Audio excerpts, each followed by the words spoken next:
यहोवा को धन्य के, जो कुछ मुझ में है उसके पवित्र नाम को धन्य के।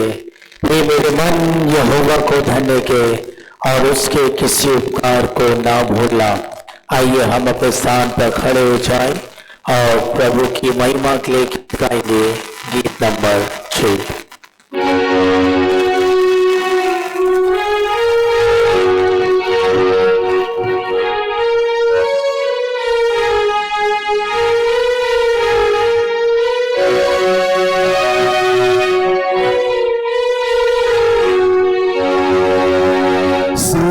सवेरे मेरे प्राण ईश्वर को गाओ धन्य मान। रब्बी तू हो आबिया, प्रभु की दया एक सान। प्रभु तुझे सराहता हूँ और तेरी स्तुति करता हूँ।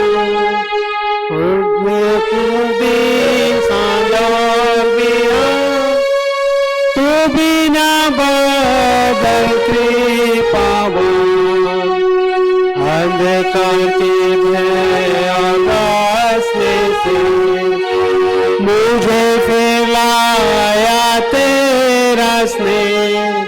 हे प्रभु तू हर समय कर मेरी रक्षा और सहाय।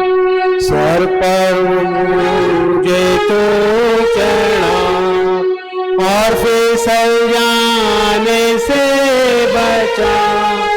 परीक्षा में हो मेरी ढाल और पाप को मुझ में कुचल डाल। हे पिता अपने के पास दिन भर तू सुध मेरी ले। रे पिता यीशु मेरे पास मनात्मा मुझ में करनी मान। सिद्ध सवेरे मेरे प्राण ईश्वर को गाओ धन्य मान।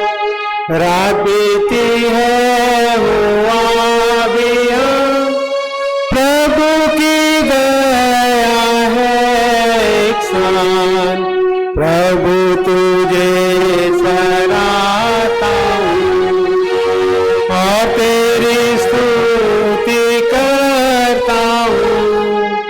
तेरा तो दिन सांझ और बिहान, तू बिना बदल कृपावान। अंधकार के भय और बसने से मुझे फैलाया तेरा स्नेह। हे प्रभु आज तू हर समय कर मेरी रक्षा।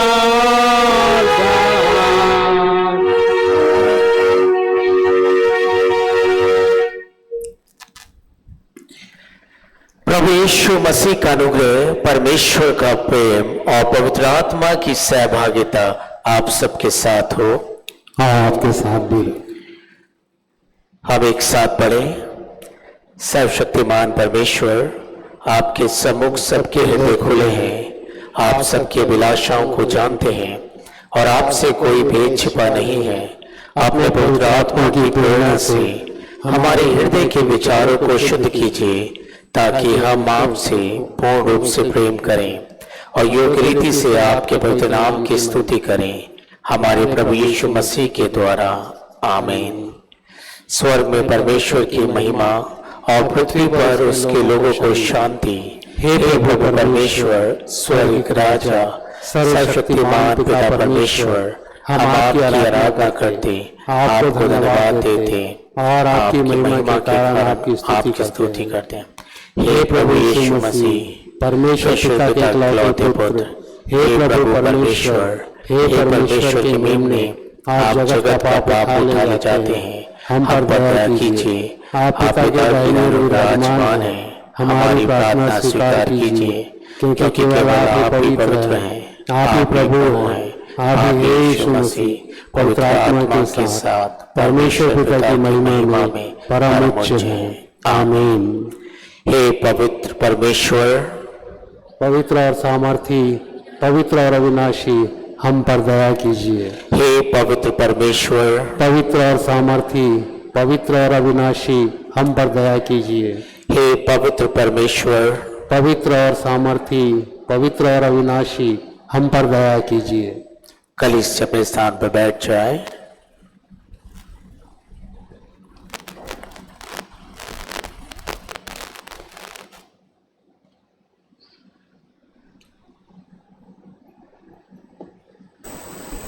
आइए प्रार्थना करें। सर्वशक्तिमान पिता परमेश्वर, हम आपको हृदय की गहराइयों से धन्यवाद देते हैं आज के सबत के दिन के लिए जो आपने हमारे जीवन में जोड़ा, ताकि प्रभु हम आपकी हैकल में उपस्थित होकर आपकी व्यवस्था के अनुसार, आपकी आज्ञा के अनुसार आपकी हैकल में उपस्थित होकर आपको हे पिता, हे अब्बा कह के पुकार सकते हैं। धन्यवाद देते हैं पिता परमेश्वर कि आपने हम सबको बीते सप्ताह और बीती रात्रि संभाला, हमारे जीवन पर अनुग्रह किया, ताकि प्रभु हम आपके ठहराए हुए सबत के दिन में प्रवेश करके अपने जीवन के लिए प्रभु आपको धन्यवाद दे सकें। हम धन्यवाद देते हैं पिता परमेश्वर आपकी बड़ी दया के लिए, आपकी बड़ी करुणा के लिए कि हम मिट नहीं गए, ये आपकी बड़ी करुणा का फल है। पिता परमेश्वर हम प्रार्थना करते हैं अपनी कलीसिया के हर एक परिवार के लिए प्रभु जी, हर एक परिवार को बड़ी आशीष और बरकत दें। हर एक परिवार में प्रभु आपका वचन पाया जाए, हर एक परिवार आपसे प्यार करे, हर एक परिवार में उद्धार का आनंद पाया जाए, ताकि पिता परमेश्वर उद्धार घराने में बना रहे।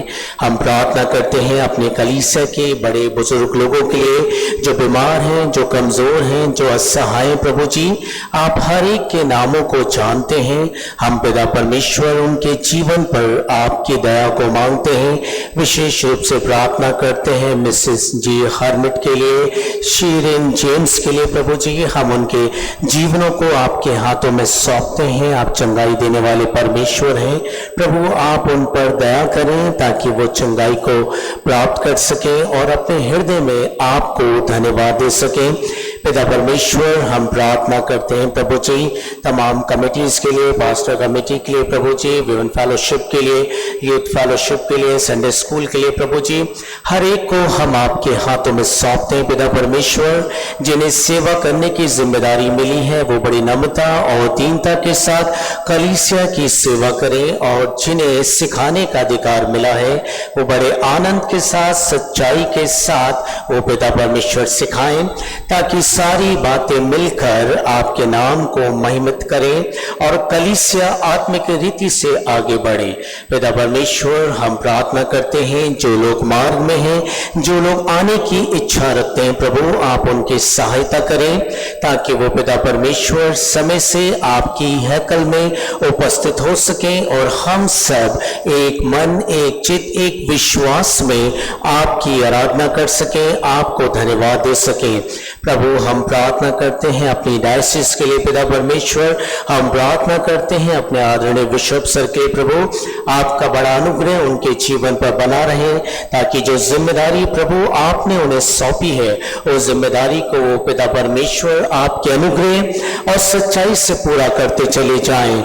हम प्रार्थना करते हैं पिता परमेश्वर आज के दिन के लिए जब कलीसिया एक जगह इकट्ठा होकर आपकी इबादत करती है, हमारी प्रार्थना है ये इबादत, ये आराधनाएं लोगों के लिए आशीष का कारण होने पाए और संसार के लिए गवाही का कारण होने पाए। पिता परमेश्वर हम प्रार्थना करते हैं अपने संसार के लिए, प्रभु जी संसार पर आपकी बड़ी दया बनी रहे। पिता परमेश्वर जब प्रभु जी संसार में जीवन की हानि है, निराशा है, बीमारी है, तकलीफ है, प्रभु आप सारी बातों को जानते हैं। आप पिता परमेश्वर दया करें, क्योंकि प्रभु आपने संसार को बनाया है, मनुष्य मनुष्य से प्रेम करे और पिता परमेश्वर जो जीवन आपने हमें दिया है वो जीवन हम प्रेम के साथ संसार में व्यतीत कर सके। पिता परमेश्वर, हम प्रार्थना करते हैं अपनी इबादत के लिए पवित्र आत्मा की अगुवाई को हम चाहते हैं, ताकि प्रभु हम आत्मा और सच्चाई से आपकी इबादत कर सके। आप प्रभु हमारे मन को, हमारे ध्यान को अपनी ओर केंद्रित करें, ताकि पिता परमेश्वर हम आपकी धीमी आवाज को आपके वचन के अनुसार और प्रभु जी आपकी इबादत के माध्यम से हम सुन सकें और अपने जीवन को तैयार कर सकें आपके दूसरे आगमन के लिए। पिता परमेश्वर, हम अपनी आराधना के शेष समय को आपके हाथों में सौंपते हैं और पिता परमेश्वर आपकी अगुवाई में हर एक को लाते हुए ये प्रार्थना आपके बेटे हमारे उद्धारकर्ता प्रभु यीशु मसीह के नाम से मांगते हैं, आमीन। पुनरुत्थान पर्व के पश्चात दूसरा रविवार। हे सर्वशक्तिमान परमेश्वर, वर दीजिए कि जैसे शिष्यों ने अपने मृत्युजय मुक्तिदाता को रोटी तोड़ते समय पुनः पाया, वैसे ही हम भी उनकी उपस्थिति अपने मध्य अनुभव करें और आनंद से उनकी आराधना करें और उस मुक्तिदाता की जो हमें सामर्थ्य देता है, उन्हीं के द्वारा जो आपके और पवित्र आत्मा के साथ एक परमेश्वर हैं और अब तथा सदा सर्वदा जीवित और राज करते हैं, आमीन।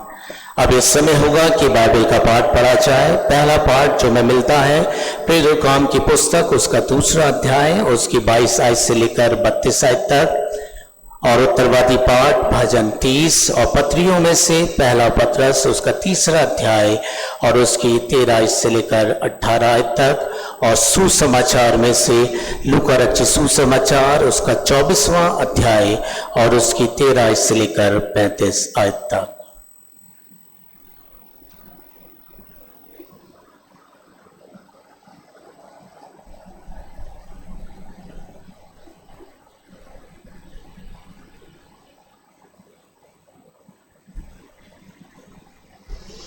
आइए हम पवित्र शास्त्र में से निकाल लेंगे प्रेरितों के काम उसका दूसरा अध्याय, उसके 22 पद से लेके 32 पद तक, the book of Acts chapter 2 verses 22 to 32। प्रेरितों के काम उसका दूसरा अध्याय, उसके 22 पद से 32 पद तक। यहाँ इस प्रकार लिखा है, हे इज़राइलियों, ये बात सुनो, यीशु नासरी एक मनुष्य था जिसका परमेश्वर की ओर से होने का प्रमाण उन सामर्थ्य के कामों और आश्चर्य के कर्मों और चिन्हों से प्रकट है जो परमेश्वर ने तुम्हारे बीच उसके द्वारा कर दिखाए, जिसे तुम आप ही नहीं जानते हो।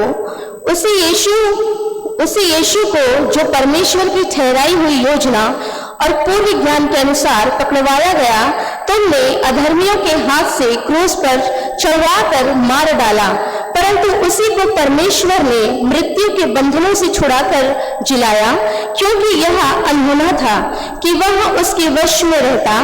क्योंकि दाऊद उसके विषय में कहता है, मैं प्रभु को सर्वदा अपने सामने देखता रहा, क्योंकि वह मेरी दाहिनी ओर है, ताकि मैं डिग न जाऊं। इसी कारण मेरा मन आनंदित हुआ और मेरी जीभ मगन हुई, वरन मेरा शरीर भी आशा में बना रहेगा, क्योंकि तू मेरे प्राणों को अधोलोक में ना छोड़ेगा और ना अपने पवित्र जन को सड़ने ही देगा।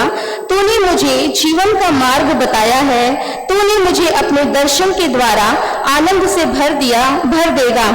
हे भाइयों, मैं कुलपति दाऊद के विषय में तुमसे साहस के साथ कह सकता हूँ कि वह तो मर गया और गाड़ा भी गया, और उसकी कब्र आज तक हमारे यहाँ विद्यमान है। वह भविष्यवक्ता था, वह जानता था कि परमेश्वर ने मुझसे शपथ खाई है कि मैं तेरे वंश में से एक व्यक्ति को तेरे सिंहासन पर बैठाऊंगा। उसने होने वाली बात को पहले ही से देखकर मसीह के जी उठने के विषय में भविष्यवाणी की, ना कि तो उसका प्राण अधोलोक में छोड़ा गया और ना उसकी देह सड़ने पाई। इसी यीशु को परमेश्वर ने जिलाया, जिसकी हम सब गवाह हैं। यह परमेश्वर का जीवित कलाम है। प्रभु अपने वचन के पढ़े और सुने जाने पर हम सबको आशीष दे। आमीन।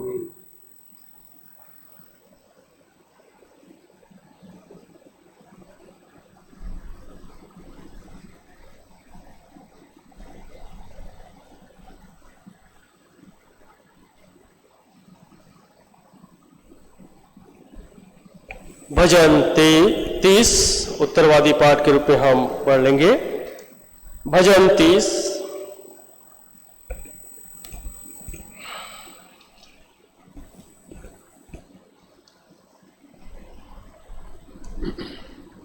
हे यहोवा, मैं तुझे सराहूंगा क्योंकि तूने मुझे खींचकर निकाला है और मेरे शत्रुओं को मुझ पर आनंद करने नहीं दिया। हे मेरे परमेश्वर यहोवा, मैंने तेरी दुहाई दी कि तूने मुझे चंगा किया है। हे यहोवा, तूने मेरे प्राण अंधलोक में से निकाला है। तूने मुझको जीवित रखा और कब्र में पड़ने से बचाया है। हे यहोवा के भक्तों, उसका भजन गाओ और जिस पवित्र नाम से उसका स्मरण होता है उसका धन्यवाद करो। क्योंकि उसका क्रोध तो क्षण भर का होता है, परंतु उसकी प्रसन्न जीवन भर की होती है। कदाचित रात को रोना पड़े, परंतु सवेरे आनंद पहुंचेगा। मैंने तो अपने चैन के समय कहा था कि मैं कभी नहीं टलने का। हे यहोवा, अपने प्रसन्नता से तूने मेरे पहाड़ को दृढ़ और स्थिर किया था। जब तूने अपना मुख फेर लिया तब मैं घबरा गया। हे यहोवा, मैंने तुझी को पुकारा और यहोवा ने गिड़गिड़ाकर यह विनती की। जब मैं कब्र में चला जाऊंगा तब मेरे लहू से क्या लाभ होगा? क्या मिट्टी तेरा धन्यवाद कर सकती है? क्या वह तेरी सच्चाई का प्रचार कर सकती है? हे यहोवा, सुन, मुझ पर अनुग्रह कर। हे यहोवा, तू मेरा सहायक हो। तूने मेरे लिए विलाप को नृत्य में बदल डाला। तूने मेरा टाट उतारवा कर मेरी कमर में आनंद का पटका बांधा है, ताकि मेरी आत्मा तेरा भजन गाती रहे और कभी चुप न हो। हे मेरे परमेश्वर यहोवा, मैं सर्वदा तेरा धन्यवाद करता रहूंगा। यह परमेश्वर का वचन है। परमेश्वर पढ़े जाने पर आशीष देवे। आमीन। कलीसिया अपने स्थान पे बैठ जाए।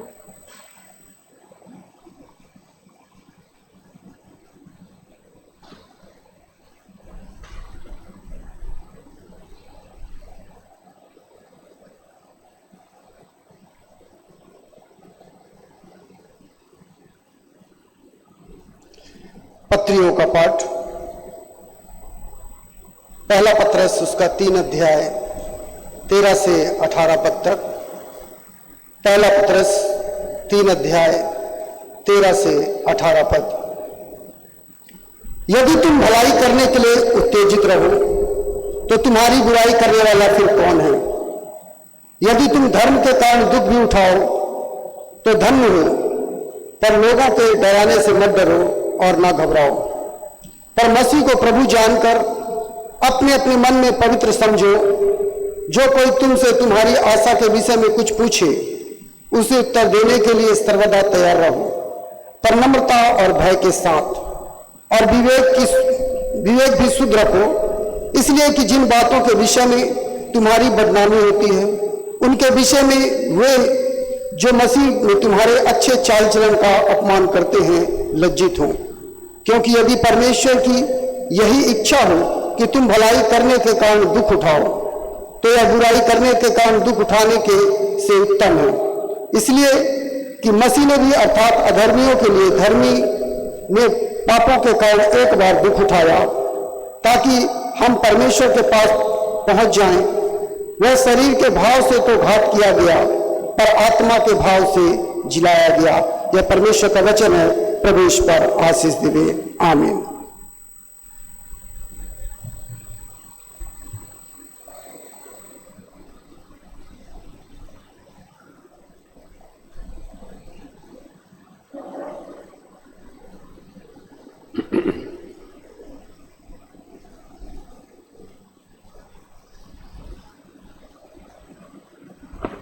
सुसमाचार पाठ के लिए स्थान पर खड़े हो जाएं, जो में मिलता है लूका रचित सुसमाचार उसका 24वां अध्याय उसकी 13 से लेकर 35 आयत तक।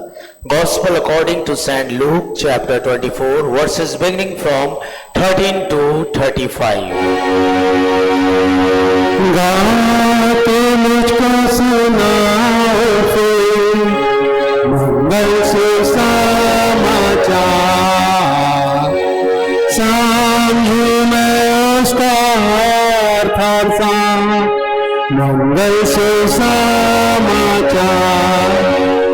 सुंदर जीवन दान, धन विश्वास का सिंचन, वचन वचन अद्भुत, मंगल से समाचार। वचन वचन अद्भुत, मंगल से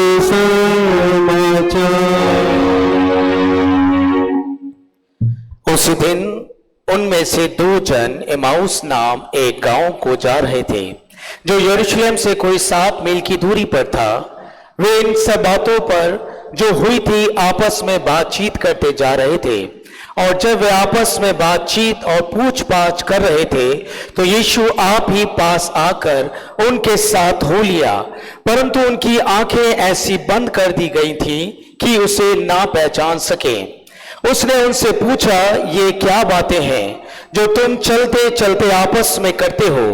वे उदास से खड़े रह गए, और ये सुनकर उनमें से क्लियोपास नामक एक व्यक्ति ने कहा, क्या तू यरूशलेम में अकेला परदेसी है, जो नहीं जानता कि इन दिनों में उसमें क्या क्या हुआ है? उसने उनसे पूछा, कौन सी बातें? उन्होंने उससे कहा, यीशु नासरी के विषय में, जो परमेश्वर और सब लोगों के निकट काम और वचन में सामर्थ थी, भविष्यवक्ता था, और प्रधान याजकों और हमारे सरदारों ने उसे पकड़वा दिया कि उस पर मृत्यु की आज्ञा दी जाए, और उसे क्रूस पर चढ़वाया। परंतु हमें आशा थी कि यही इज़राइल को छुटकारा देगा। इन सब बातों के सिवाय इस घटना को हुए 3 दिन हैं, और हम में से कई स्त्रियों ने भी हमें आश्चर्य में डाल दिया है, जो भोर को कब्र पर गई थी, और जब उसका शव ना पाया तो ये कहती हुई आई कि हमने स्वर्गदूतों का दर्शन पाया, जिन्होंने कहा कि वह जीवित है। तब हमारे साथियों में से कई एक कब्र पर गए, और जैसा स्त्रियों ने कहा था वैसा ही पाया, परंतु उसको ना देखा। तब उसने उनसे कहा, हे निर्बुद्धियों और भविष्यवक्ताओं की सब बातों पर विश्वास करने में मंदमतियों, क्या अवश्य ना था कि मसीह ये दुख उठाकर अपनी महिमा में प्रवेश करे? तब उसने मूसा से और सब भविष्यवक्ताओं से आरंभ करके सारे पवित्र शास्त्र में से अपने विषय में लिखी बातों का अर्थ उन्हें समझा दिया। इतने में वे उस गांव के पास पहुंचे जहां वे जा रहे थे, और उसके ढंग से ऐसा जान पड़ा कि वे आगे बढ़ना चाहता है, परंतु उन्होंने ये कहकर उससे रोका, हमारे साथ रहे, क्योंकि सांझ हो चला है और दिन अब बहुत ढल गया है। तब वह उनके साथ रहने के लिए भीतर गया। जब वह उनके साथ भोजन करने बैठा, तो उसने रोटी लेकर धन्यवाद किया और उसे तोड़कर उनको देने लगा। तब उनकी आंखें खुल गईं और उन्होंने उसे पहचान लिया कि वह उनकी आंखों से छिप गया है। उन्होंने आपस में कहा, जब वह मार्ग में हमसे बातें करता था और पवित्र शास्त्र का अर्थ हमें समझाता था, तो क्या हमारे मन में उत्तेजना ना उत्पन्न हुई? वे उसी घड़ी उठकर यरूशलेम को लौट गए और उन 11 और उनके साथियों को इकट्ठा पाया, और वे कहते थे, प्रभु सचमुच जी उठा है और शिमोन को दिखाई दिया है। तब उन्होंने मार्ग की बातें उन्हें बता दी, और ये भी कि उन्होंने उसे रोटी तोड़ते समय कैसे पहचाना। ये प्रभु यीशु मसीह का सुसमाचार है। हम इस स्थिति में खड़े रहेंगे और प्रभु की महिमा के लिए गीत गाएंगे। गीत नंबर 78।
को चंगा कीना, अंधों को आंखें दीना, कोड़िल को चंगा कीना, मुर्दे दिए जिला।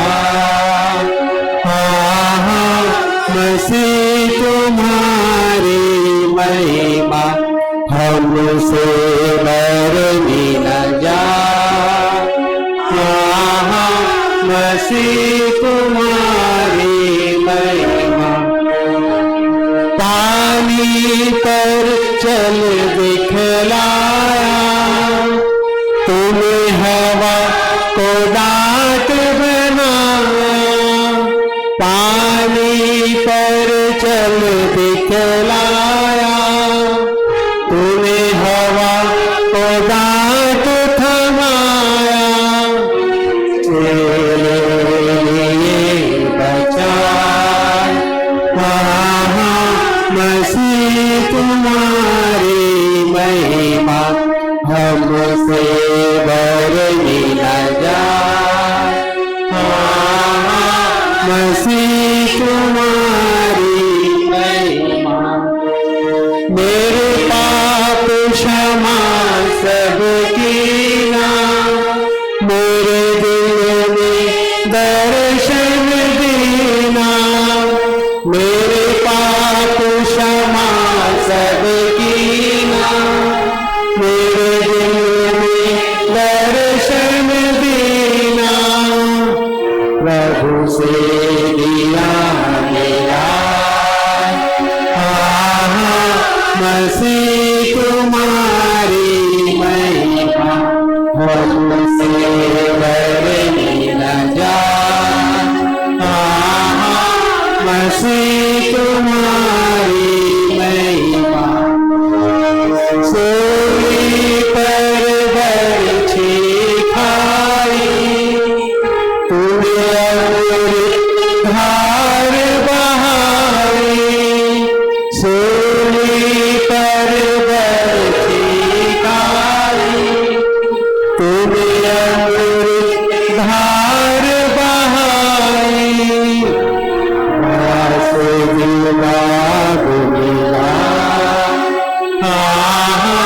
मसीह तुम्हारी महिमा हमसे बरनी न जाए। मसीह तुम्हारी महिमा। कलीसिया अपने स्थान पर बैठ जाए। ये समय होगा कि हम प्रभु की स्तुति और आराधना करें, क्योंकि परमेश्वर का वचन कहता है यूहन्ना उसके 4 और 24 में कि वो समय आता है कि वो सच्चे आराधक को ढूंढता है।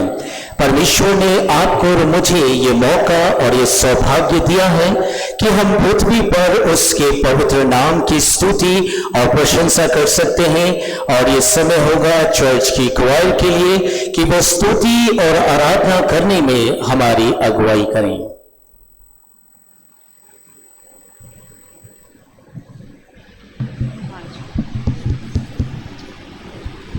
Hello hello check hallelujah hallelujah. परमेश्वर का धन्यवाद हो प्रियो कि एक बार फिर हम अपने सप्ताह भर की भाग दौड़ के बाद परमेश्वर का जय जयकार करने के लिए उनके भवन पर उनके सामने अपने सर को झुकाकर उनकी आराधना के लिए विश्वास के साथ एकत्रित हुए हैं। हम जानते हैं कि हमारा पिता परमेश्वर हमारा राजा है, जो हमें हर मुसीबत से, हर क्लेश से, हर एक समस्या से, हर एक कमियों से बचाते आए और अपनी करुणा हम पर हमेशा करते हैं। वो हमसे प्रेम करते हैं, वो सारी सृष्टि से प्रेम करते हैं, क्योंकि वो हमारे पिता परमेश्वर हमारे राजा है।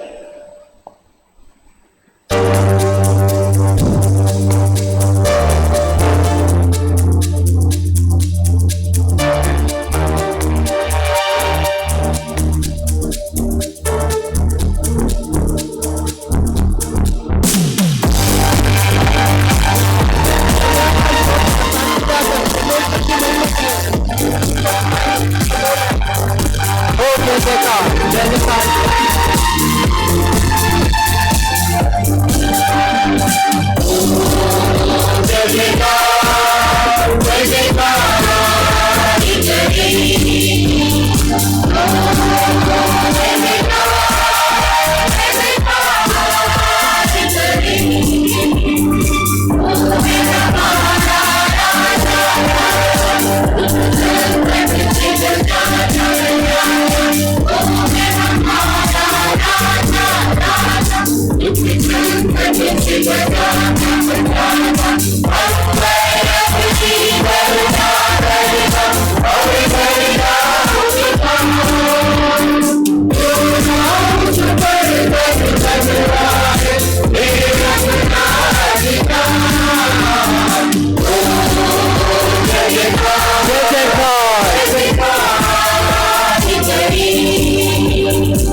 हालेलुया। परमेश्वर का वचन फिलिपियों 2 उसके 9 में कहता है, इस कारण परमेश्वर ने उसको अति महान भी किया और उसको वह नाम दिया जो सब नामों में श्रेष्ठ है। और वो नाम है, कलीसिया जोर से बताएं, वो नाम है, आवाज नहीं आ रही आप लोगों की, क्या आप लोग यहां उपस्थित हैं? हाथ उठाएं और जोर से उस नाम को पुकारें जो सब नामों में श्रेष्ठ है, प्रभु यीशु मसीह। परमेश्वर का धन्यवाद हो। और आइए एक गीत हम सभी अपने स्थानों पर खड़े हो जाएंगे और इस गीत को क्वायर के साथ मिलकर हम गाएंगे। इस गीत के बोल है, अद्भुत सामर्थ से भरा यीशु नाम, स्वर्ग और पृथ्वी का उसमें सर्वाधिकार, अद्भुत सामर्थ से भरा है यीशु नाम।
प्रभु है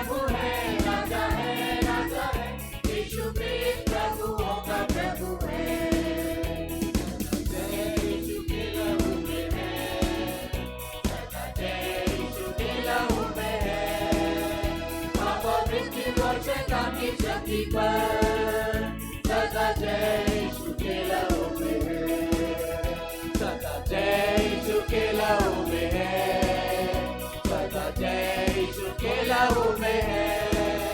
पाप और मृत्यु और शैतान की शक्ति पर सदा जय यीशु के लहू में है। वो प्रभु है, राजा है, यीशु क्रिस्ट प्रभुओं का प्रभु है। वो प्रभु है, राजा है, यीशु क्रिस्ट प्रभुओं का प्रभु है।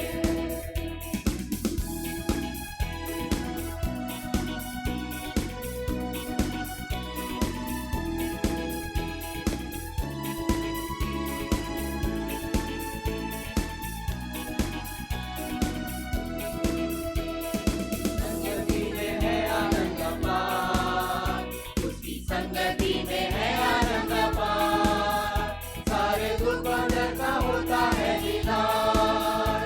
उसकी संगति में है आनंद अपार, उसकी संगति में है आनंद अपार, उसकी संगति में है आनंद अपार, सारे दुख और दर्द का होता है निदान। उसकी संगति में है आनंद अपार। वो प्रभु है, राजा है, यीशु क्रिस्ट प्रभुओं का प्रभु है। वो प्रभु है, राजा है, यीशु क्रिस्ट प्रभुओं का प्रभु है। यीशु नाम में रोगों से मुक्ति है, यीशु नाम से अद्भुत काम होते हैं, यीशु नाम से ही हमें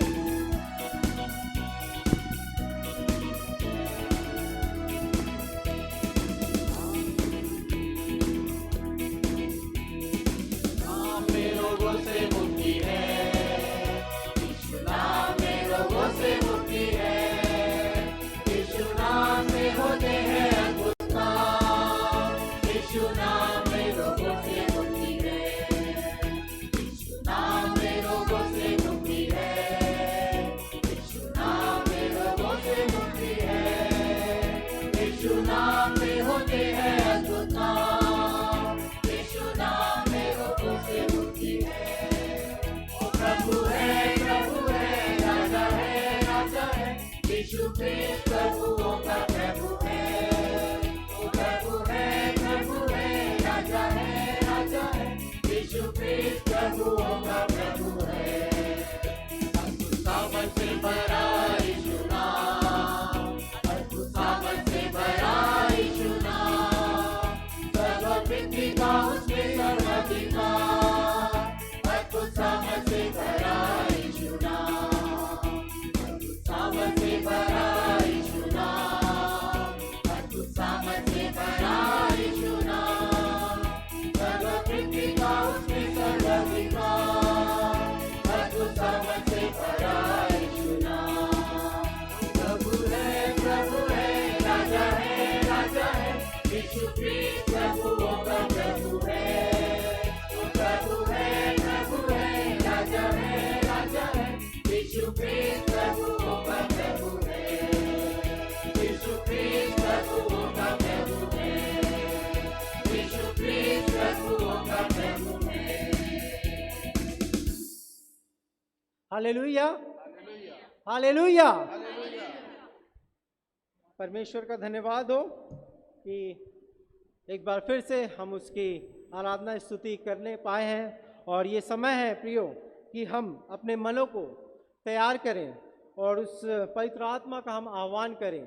जैसा कि कल अर्थ डे था और हम जानते हैं, जैसा कि इब्रानियों 11 और उसका 3 कहता है कि विश्वास से ही हम जानते हैं कि सारी सृष्टि की रचना परमेश्वर के वचन के द्वारा हुई है, पर यह नहीं कि जो कुछ देखने में आता है वह देखी हुई वस्तुओं से बना हो। और उसी प्रकार उत्पत्ति 1:1 कहता है कि आकाश और पृथ्वी की रचना किसने की है? प्रभु यीशु मसीह ने, परमेश्वर पिता ने की है। तो आइए उस सृष्टि के रचयिता की हम स्तुति करें और उसके नाम की महिमा और गुणगान करें, और हम अपने मनों को तैयार करने के लिए इस गीत को गाएंगे। सारी सृष्टि के मालिक तुम ही हो, सारी सृष्टि के रक्षक तुम ही हो, करते हैं तुझको सादर प्रणाम, गाते हैं तेरी गुणगान।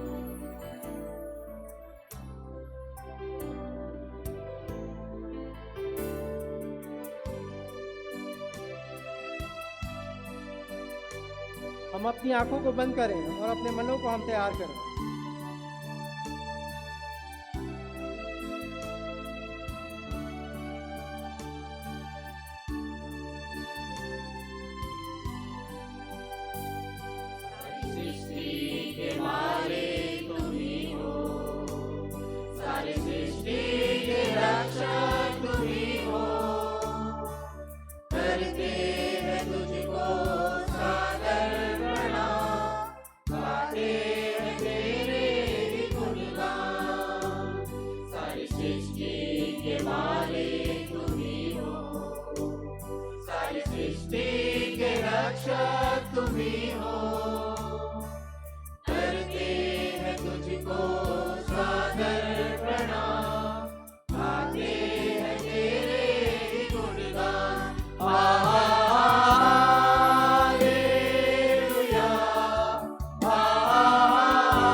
अपने हाथों को उठाएं और पवित्र आत्मा की सामर्थ को आज हमारे बीच में हम महसूस करने पाए। वो पवित्र आत्मा हमें से प्रत्येक को छू रहा है, हमारे जीवन में उतर रहा है। ऐसा उसकी वचन कहता है, परंतु सहायक अर्थात पवित्र आत्मा जिससे पिता मेरे नाम से भेजेगा, वह तुम्हें सब बातें सिखाएगा और जो कुछ मैंने तुमसे कहा है वह तुम्हें स्मरण कराएगा। आइए अब पवित्र आत्मा को हम अपने जीवन में महसूस करें। सारे कष्टों से हमारे हमारे सारे दुखों से वो हमें निजात दिलाएगा और परमेश्वर की सामर्थ को वो हमारे जीवन में भरने जा रहा है।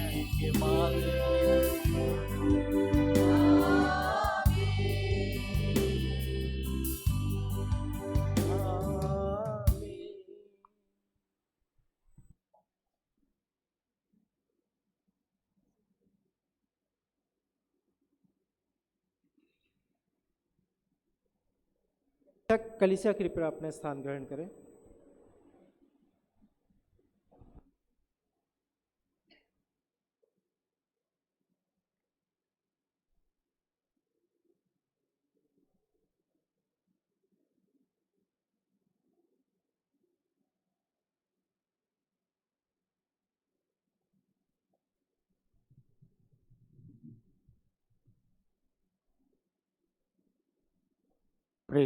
Praise the Lord.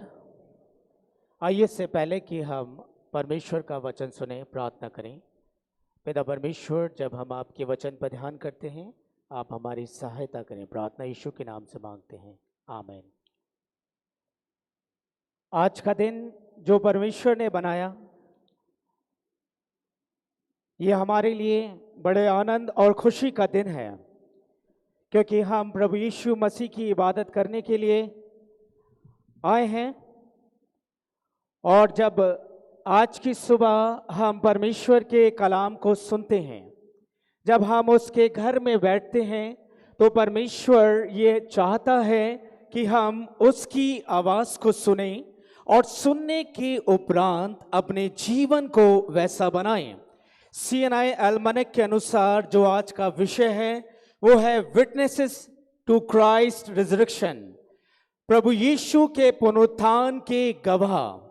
हमने 9 अप्रैल को ईस्टर मनाया।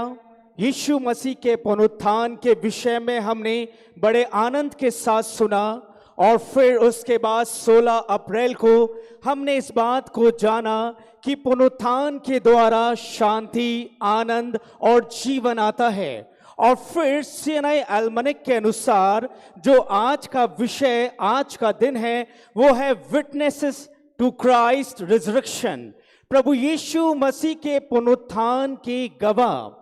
और आप ये बात को सोचेंगे कि हमने पुनरुत्थान के विषय में बहुत कुछ सुना है, और ये विषय हम तो सुनते आ रहे हैं या प्रभु ने हमें इसके विषय में सिखाया और बताया है। पुनरुत्थान के गवाह होने का अर्थ क्या है? यदि CNI एल्मनक के अनुसार जो विषय है ये भी बड़ा महत्वपूर्ण है, और साथ ही साथ जब प्रभु ये चाहता है कि हम पुनरुत्थान के गवाह हो, तो इसका मतलब क्या है? क्या हम वास्तव में पुनरुत्थान के गवाह हैं? क्या हम वास्तव में जो प्रभु हमसे चाहता है कि हम उसके गवाह बने? पुनरुत्थान यीशु का सिर्फ एक दिन का आनंद मनाने का दिन नहीं है, परंतु पुनरुत्थान हमें इस बात के लिए प्रेरित करता है कि हम प्रतिदिन यीशु मसीह में जीवन जिएं, क्योंकि संसार में हम जीवन जीते हैं, संसार के साथ हमारा जीवन प्रतिदिन चलता है, लेकिन प्रभु ये चाहते हैं कि हम संसार से अलग होकर हम जीवन जिएं, और इसके लिए पुनरुत्थान हमारी सहायता करता है। पुनरुत्थान के विषय में हमें इस बात को जानना है कि पुनरुत्थान की गवाही देना बहुत ही ज्यादा जरूरी है। पुनरुत्थान एक सच्चाई है जिसे प्रमाणित करना जरूरी है। पुनरुत्थान की गवाही देना इसलिए ज्यादा जरूरी हो जाता है क्योंकि एक सच्चाई से जुड़ा है कि यीशु मसीह मुर्दों में से जी उठा है। इस सच्चाई की गवाही कौन देगा? और ये गवाही देने का काम आपका और मेरा है। संसार को इस बात से कोई फर्क नहीं पड़ता कि यीशु मसीह क्रूस पर मरा, लेकिन संसार को तब फर्क पड़ता है जब हम ये प्रचार करते हैं कि यीशु मसीह जी उठा है। हम परमेश्वर के कलाम को पढ़ते हैं, प्रेरितों काम की पुस्तक उसका 4 अध्याय और उसकी 2 आयत में लिखा है, क्योंकि वे बहुत क्रोधित हुए कि वे लोगों को सिखाते थे और यीशु का उदाहरण दे देकर मरे हुओं के जी उठने का प्रचार करते थे। यहां पर हम इस बात को पढ़ते हैं कि शिष्य लोग जो हैं वो प्रभु यीशु मसीह के जी उठने का प्रचार करते हैं, और जब वो पुनरुत्थान का प्रचार कर रहे हैं, जब वो उसके पुनरुत्थान के गवाह बनते हैं, तब लिखा है कि वो क्रोधित हो गए, वे गुस्से में आ गए हैं। उन्हें यीशु मसीह के मरने से कोई अफसोस नहीं है। और ये सदूकी और ये फरीसी हैं, यीशु मसीह क्रूस पर चढ़ गया, यीशु मसीह की मृत्यु हो गई, यीशु मसीह को कब्र में रखा गया, उन्हें इस बात से कोई आपत्ति नहीं है। लेकिन जब शिष्यों ने प्रचार करना शुरू किया, जब शिष्यों ने पुनरुत्थान की गवाही देना शुरू किया, वे क्रोधित हो गए हैं। संसार को तब परेशानी होती है जब आप और मैं इस बात का प्रचार करते हैं यीशु मसीह जी उठा है। संसार इस बात को स्वीकार नहीं करता। यीशु मसीह क्रूस पर चढ़ गया, वो संसार सहानुभूति करता है, वो कहता है हाँ ये दुख की बात है, वो सच में एक अच्छा मनुष्य था। लेकिन जब हम इस बात को प्रचार करते हैं कि यीशु मसीह जी उठा है, तब संसार कहता है ये असंभव है, इट इज नॉट पॉसिबल, ये संभव नहीं है। और तब संसार को आपत्ति होती है, तब संसार को समस्या होती है। और आपको और मुझे इस बात को समझना है कि आपको और मुझे पुनरुत्थान की गवाही देने के लिए ठहराया गया है। पुनरुत्थान की गवाही को हमें संसार में देना है, और हम परमेश्वर के वचन से पढ़ते और सुनते और सीखते हैं कि कैसे पुनरुत्थान की गवाही दी गई है। पहली बात जो हम सीखते हैं कि पुनरुत्थान की गवाही किसने दी? द एम्प्टी टोम, यानी कि खाली कब्र जो है वो पुनरुत्थान की गवाह बनती है। यानी कि हम इस बात को पढ़ते हैं लूका रचित सुसमाचार उसका 24वां अध्याय 1 से 3 आयत तक जब आप पढ़ेंगे तो चारों सुसमाचार इस बात को बताते हैं कि यीशु मसीह जी उठा है। चारों गॉस्पल, चारों सुसमाचार में इस बात को अंकित किया गया है, इस बात को लिखा गया है कि यीशु मसीह जी उठा है।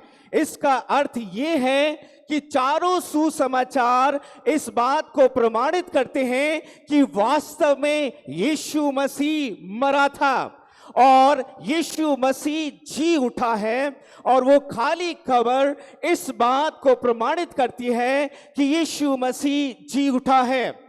यानी कि खाली कब्र इस बात की गवाही देता है कि यीशु मसीह मुर्दों में से जी उठा है, और यीशु मसीह के जी उठने की गवाही स्वर्गदूतों ने दी कि यीशु मसीह अब यहां नहीं है, वो जी उठा है। महिलाओं ने भी यीशु मसीह को देखा और वो उसके गवाह बनी, और तब शिष्यों को जाकर बताया कि यीशु मसीह जी उठा है।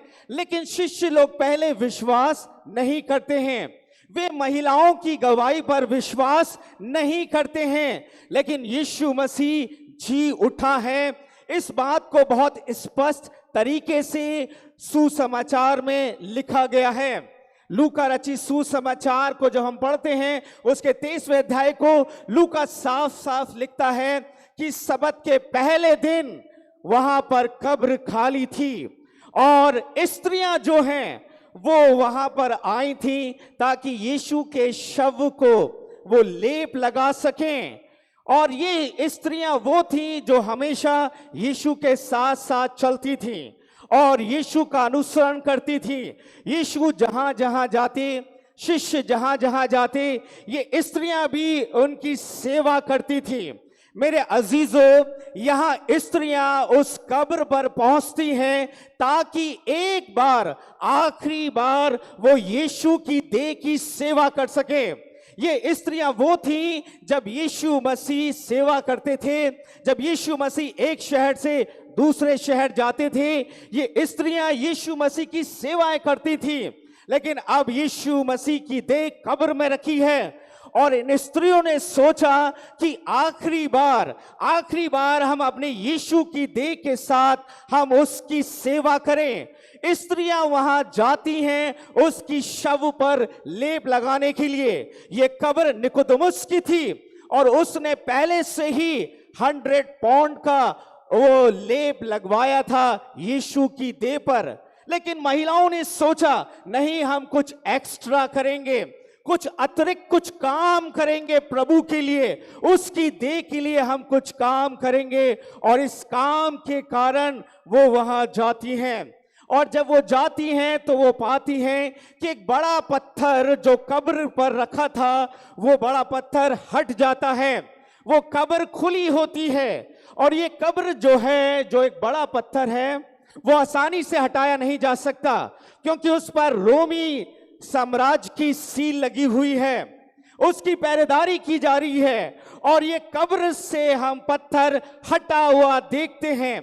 मेरे अजीजों, खाली कब्र, ये पत्थर का हट जाना पहली गवाही थी कि यीशु मसीह जी उठा है। यीशु मसीह ने बार बार कहा था कि मैं मनुष्यों के हाथों पकड़वाया जाऊंगा और मारा जाऊंगा, लेकिन तीसरे दिन जी उठूंगा। ये विश्वास प्रभु ने शिष्यों को बताया था, लेकिन एक भी शिष्य तीसरे दिन नहीं पहुंचता। प्रभु ने उन्हें बार बार सिखाया था, बार बार बोला था कि मैं तीसरे दिन जी उठूंगा, उसकी बात पर विश्वास नहीं किया। लेकिन ये खाली कब्र इस बात को बताता है कि यीशु मसीह जी उठा है।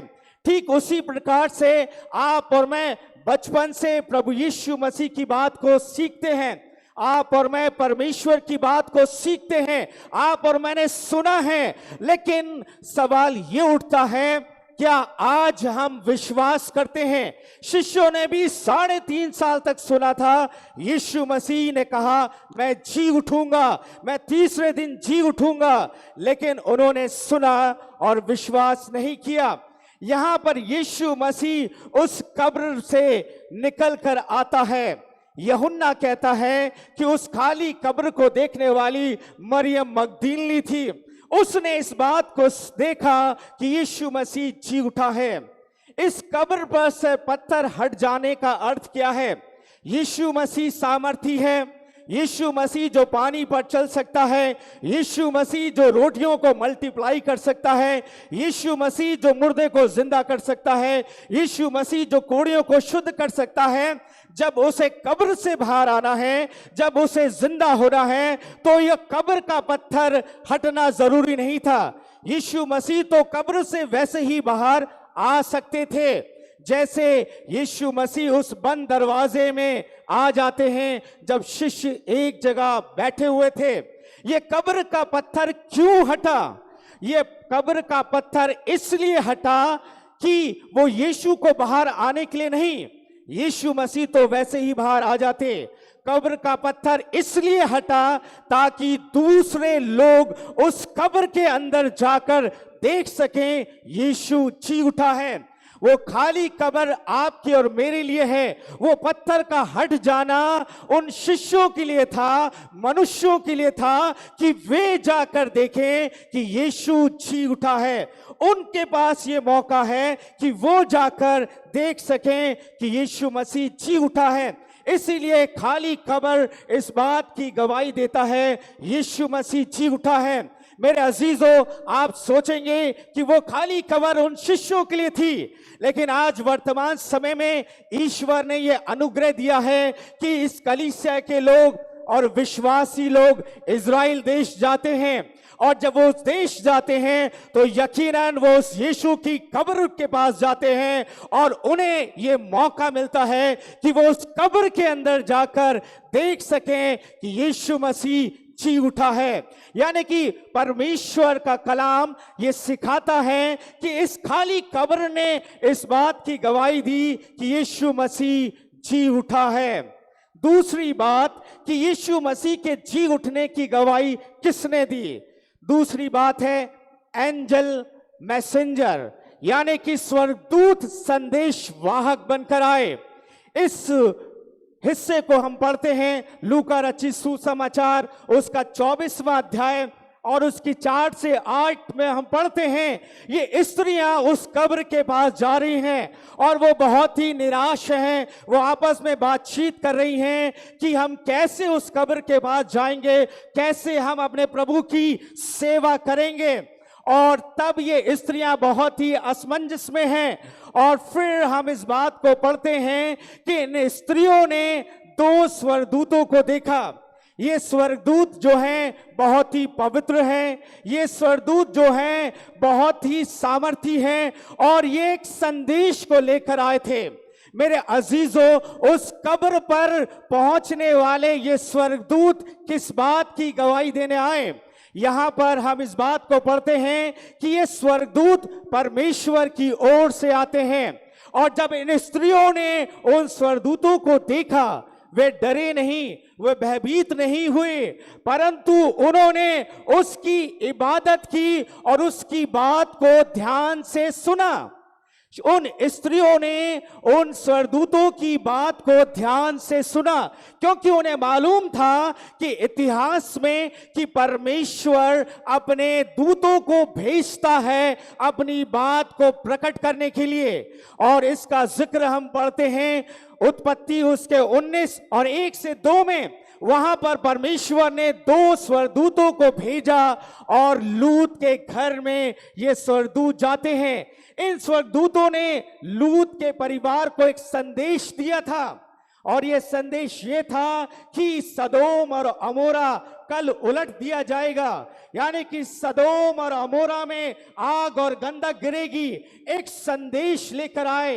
ये स्वर्गदूतों ने एक संदेश इस परिवार को दिया था और ये संदेश इन स्वर्गदूतों का नहीं परंतु परमेश्वर का था, यहोवा का था। और ये संदेश लेकर वे आते हैं और हम इस बात को पढ़ते हैं कि इनके संदेश के अनुसार अगले दिन और वहां पर सदोम और अमोरा में आग और गंधक की बारिश होती है। जो स्वर्गदूतों ने कहा वो सच होता है, यानी कि ये दूत जो हैं, जो उस कब्र के पास हैं, जो ये दूत जो हैं, जो स्त्रियों से बात कर रहे हैं, उनके पास एक संदेश है, उनके पास एक मैसेज है। और ये मैसेज ईश्वर का है, ये मैसेज यहोवा का है कि अब वो जी उठा है, वो यहां नहीं है, वो जी उठा है। एक संदेश को लेकर आए और ये संदेश इसलिए प्रमाणित करता है क्योंकि ईश्वर झूठ नहीं बोलता है, ये एक सत्य को प्रमाणित करता है। इसीलिए यूहन्ना उसके 8 और 32 में लिखा है, you shall know the truth and the truth shall set you free. तुम सत्य को जानो और सत्य तुम्हें स्वतंत्र करेगा।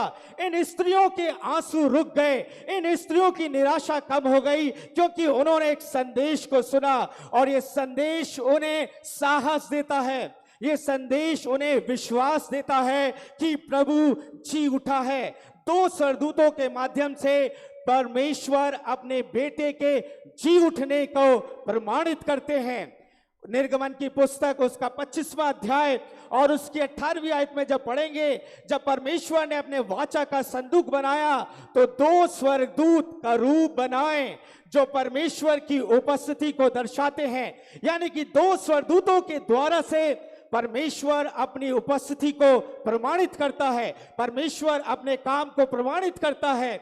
और इसीलिए जब प्रभु यीशु मसीह का पुनरुत्थान हो गया, जब यीशु मसीह का स्वर्ग आरोहण हो रहा था, तो प्रेरितों काम की पुस्तक उसका 1 अध्याय और उसकी 10वीं आयत में लिखा है, और उसके जाते समय जब वे आकाश की ओर ताक रहे थे तो देखो 2 पुरुष श्वेत वस्त्र पहने हुए उनके पास आ खड़े हुए। यानी कि 2 स्वर्गदूतों ने उन्हें भी साहस दिया कि जैसे तुमने यीशु मसीह को बादलों में जाते देखा है वैसे ही वो वापस आएगा। 2 स्वर्गदूत इस बात को प्रमाणित करते हैं कि यीशु मसीह जी उठा है। मनुष्य की साक्षी को नकारा जा सकता है, मनुष्य की बात को नहीं माना जा सकता, लेकिन परमेश्वर ने अपने पुत्र के पुनरुत्थान की गवाही को प्रमाणित करने के लिए अपने स्वर्गदूतों को भेजा।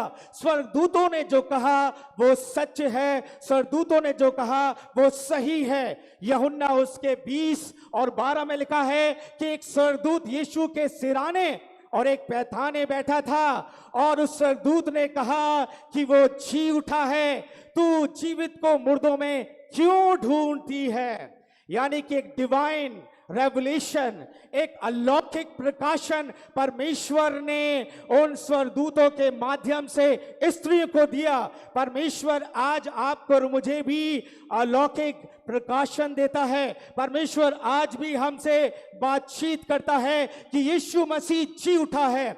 आज सुबह के वक्त भी वो परमेश्वर का पुत्र हमारे मध्य में है, इस बात पर हमें विश्वास करना है। यूहन्ना उसके 10 और 17 से 18 में हम पढ़ते हैं, यीशु मसीह ने कहा, कोई मेरा प्राण नहीं लेता है परंतु मैं उसे आप ही देता हूं।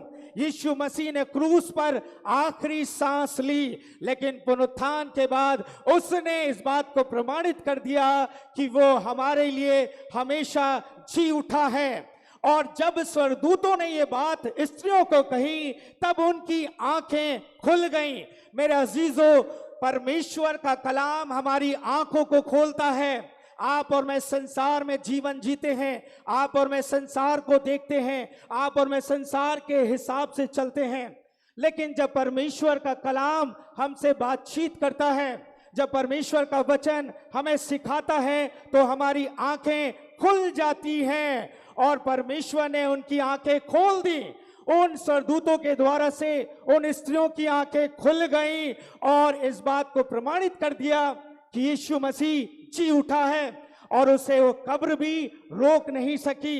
और ये पुनरुत्थान जो है वो स्वर्ग के सिंहासन से आया है।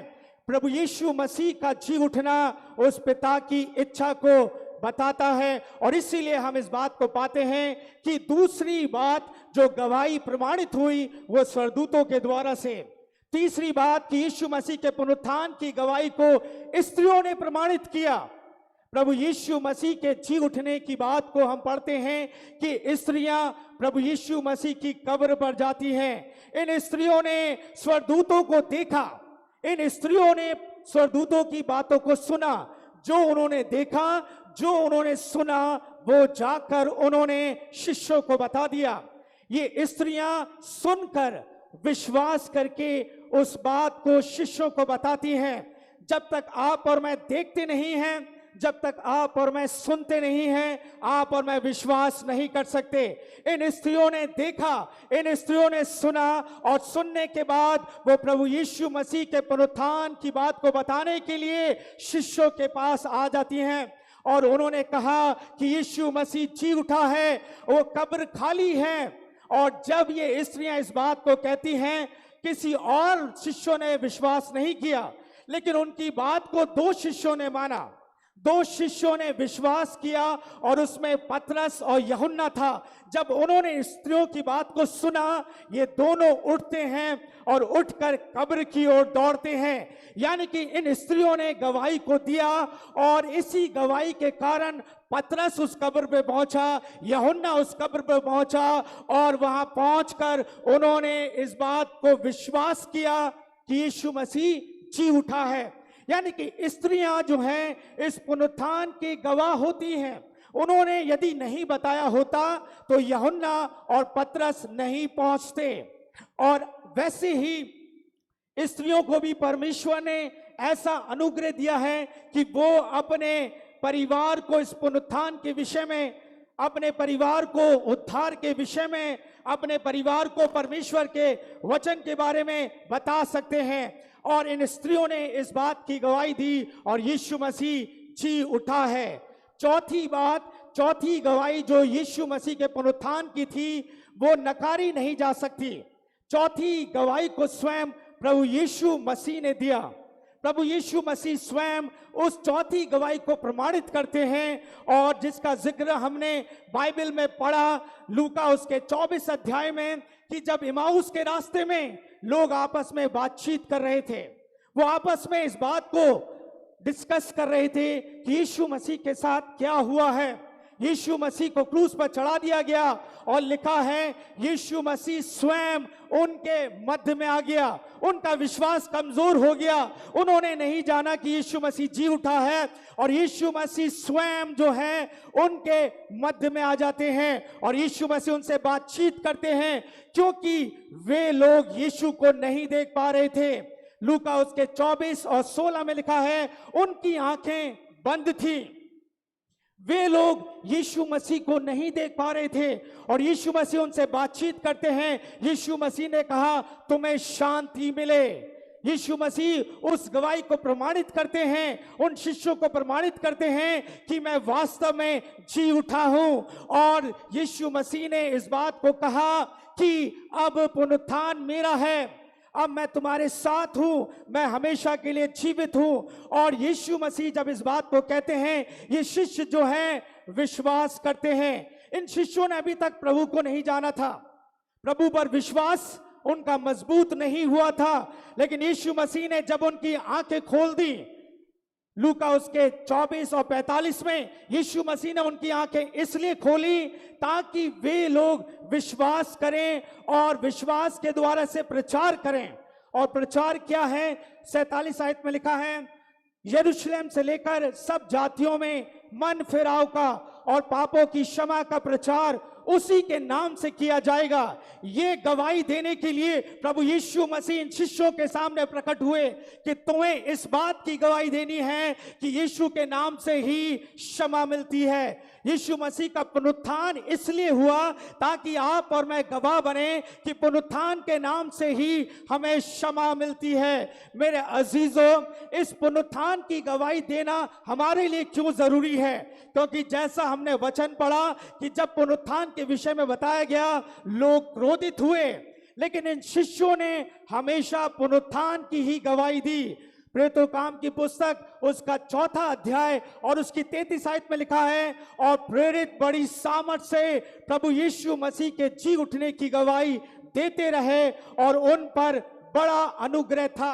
यानी कि शिष्यों ने जब पुनरुत्थान को जान लिया, तब उसके बाद उनके जीवन का एक ही मकसद था, प्रभु यीशु मसीह के पुनरुत्थान का प्रचार करना।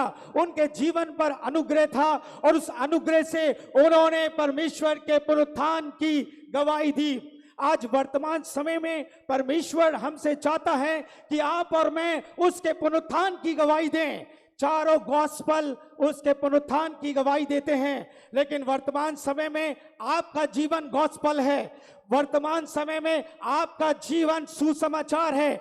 आपके जीवन को देखकर लोग पुनरुत्थान को पहचानेंगे, आपके जीवन को देखकर लोग सच्चाई को जानेंगे, आपके जीवन को देखकर उद्धार को जानेंगे, आपके जीवन को देखकर अनंत जीवन को जानेंगे, आपके जीवन को देखकर उस सुसमाचार पर प्रचार करेंगे।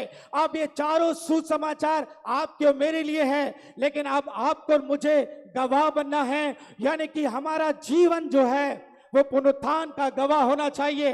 अब लोग हमारे जीवन को पढ़ें, हम अपने जीवन से उस पुनरुत्थान की गवाही दें। आइए आप और मैं अपने जीवन का मूल्यांकन करें। प्रभु यीशु मसीह के पुनरुत्थान की गवाही को हमने सुना, लेकिन वर्तमान समय में प्रभु चाहता है कि हम उसके गवाह बने, हमारा जीवन उसका गवाह बने। अब लोग हमें पढ़ते हैं, अब लोग हमें देखते हैं, अब लोग हमें सुनते हैं, तो क्या हम उस पुनरुत्थान की गवाही अपने जीवन से दे पा रहे हैं? प्रभु आपकी मेरी सहायता करे।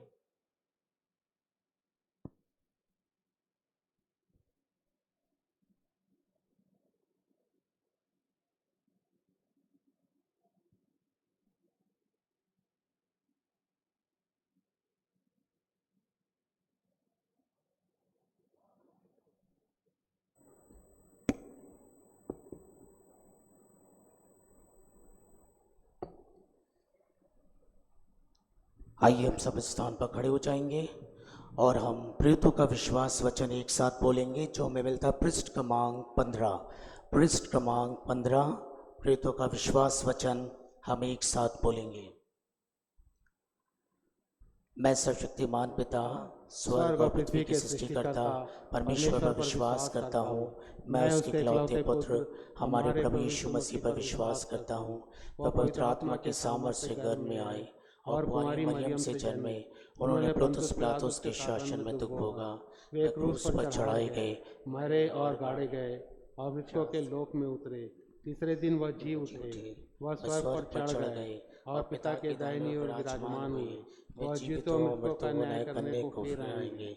मैं पवित्र आत्मा पर, पवित्र सार्वलौकिक कलीसिया पर, संतों की संगति, पापों की क्षमा, देह के पुनरुत्थान और शाश्वत जीवन पर विश्वास करता हूँ। आमीन। कलीसिया अपने स्थान पर बैठ जाए। पृष्ठ क्रमांक 21 क्रम संख्या 17 पाप अंगीकार। प्रिय भाई और बहनों, हमारे प्रभु यीशु मसीह कहते हैं, हमारा प्रभु परमेश्वर ही एकमात्र प्रभु है। तू प्रभु अपने परमेश्वर को अपने संपूर्ण हृदय, संपूर्ण प्राण, संपूर्ण बुद्धि और संपूर्ण शक्ति से प्रेम कर, ये पहली आज्ञा है। दूसरी ये अपने पड़ोसी से अपने समान प्रेम कर, इनसे बड़ी और कोई आज्ञा नहीं। परमेश्वर ने संसार से ऐसा प्रेम रखा कि उसने अपना इकलौता पुत्र यीशु मसीह दे दिया कि वे हमें पापों से बचाए, स्वर्ग में हमारे लिए निवेदन करे और हमें शाश्वत जीवन में पहुंचाए। इसलिए हम पश्चाताप और विश्वास के साथ अपने पापों को स्वीकार करें। हम परमेश्वर की कृपा से उसकी आज्ञाओं का पालन करने का और सब लोगों के साथ मेल मिलाप और प्रेम से रहने का पक्का संकल्प करें। हम एक साथ पढ़ें। हे सर्वशक्तिमान परमेश्वर, हमारे स्वर्गीय पिता, हमने मन, वचन और कर्म से आपके विरुद्ध और एक दूसरे के विरुद्ध पाप किया है। हमने अपनी अज्ञानता और कुर्बलता के कारण और जानबूझकर भी बुराई की है और भलाई करने में असफल रहे हैं। इन सब पापों के लिए हम सचमुच दुखी हैं और अंतःकरण से पश्चाताप करते हैं। आपके पुत्र यीशु मसीह ने हमारे लिए अपने प्राण दिए। उन्हीं के कारण हमने जो पाप किए हैं उनको क्षमा कीजिए और यह वर दीजिए कि भविष्य में हम नया जीवन पाकर सदा आपकी सेवा करें, ताकि आपके पवित्र नाम की महिमा हो। आमीन।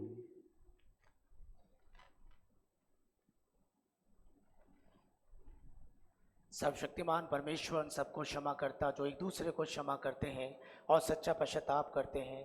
वे आप सब पर दया करें, आप सबके पापों को क्षमा करे और उनसे आपको छुटकारा दे। सब भले कामों में आपको स्थिर और सबल करे और शाश्वत जीवन में आपको बनाए रखे, हमारे प्रभु यीशु मसीह के द्वारा। आमीन। परमेश्वर का धन्यवाद हो।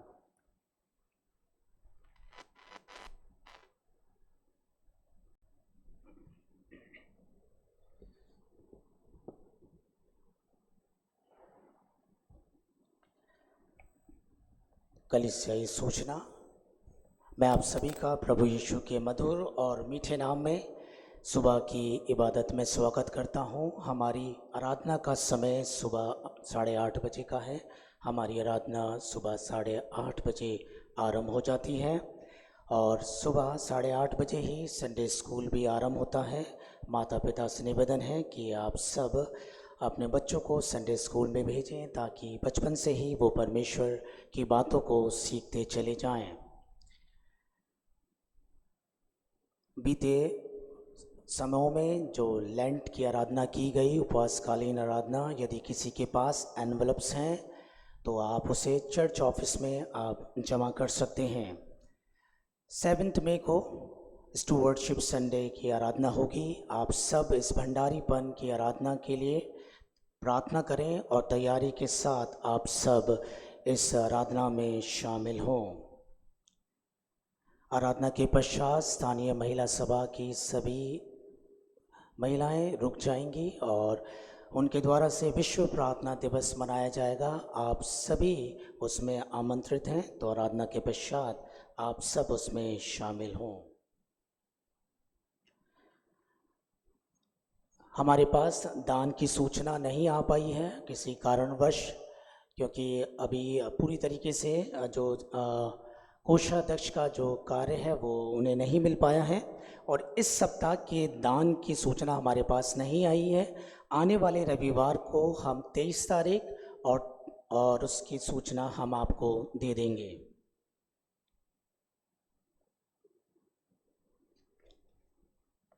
शादी की पुकार।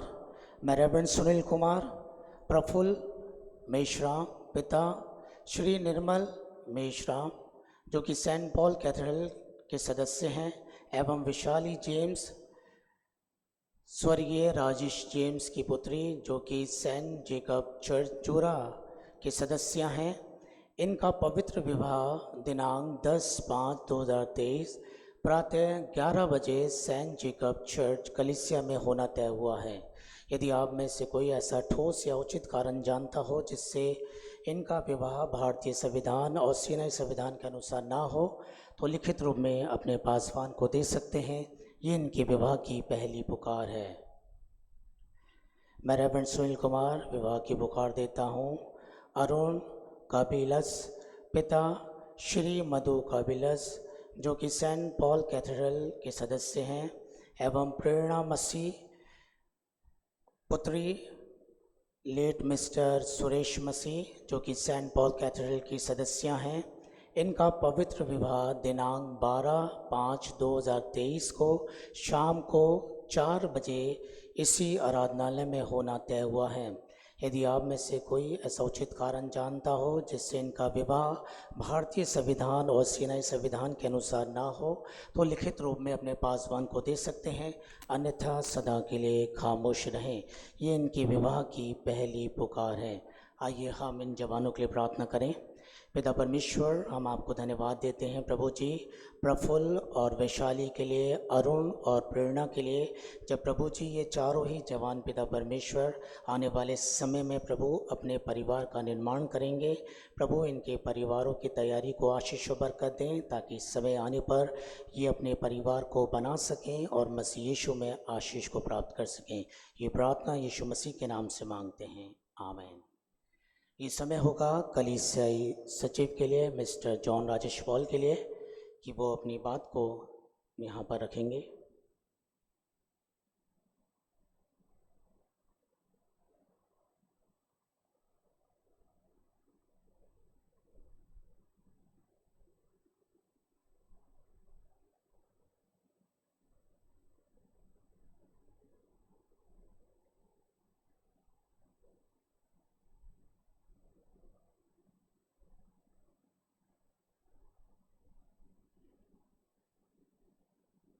चर्च पुलपिट के लिए जो एक डोनेशन हमें मिला है मिसेस अनीता बोशत और डोनाल्ड बोशत के द्वारा से, प्रभु आपको आपके परिवार को बड़ी आशीष और बरकत प्रदान करे।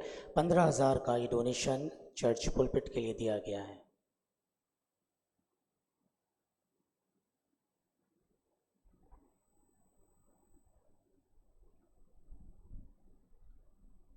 आप सभी को प्रभु यीशु मसीह के मधुर नाम में नमस्कार। जय मसीह की, जय मसीह की। मैं आपको आभार व्यक्त करने और आपसे आग्रह करने उपस्थित हुआ हूँ। हम धन्यवाद देते हैं परमेश्वर पिता को कि उन्होंने एक नई एडहॉक कमेटी को इस बड़े चर्च की सेवकाई के लिए सामने लाया है। डायसिस ऑफ छत्तीसगढ़ ने आदरणीय bishop the right reverend Ajay Umesh James, सचिव श्री नितिन लॉरेंस, कोषाध्यक्ष श्री अजय जॉन और पूरी एग्जीक्यूटिव कमेटी ने हमारी इस नई एडहॉक कमेटी को जो सेवकाई सौंपी है, हम उसे बहुत ही ईमानदारी से, पारदर्शिता से, आत्मिकता से, आत्मीयता से पूरी करने का प्रयास करेंगे।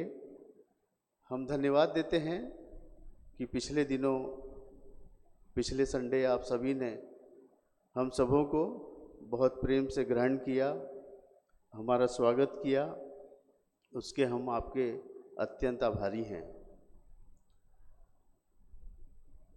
कमेटियां बनती हैं, पदाधिकारी आते जाते रहते हैं। बड़ी बात यह है कि प्रभु की ये दुल्हन, ये कलीसिया कायम रहनी चाहिए। दायित्व बदलते रहते हैं,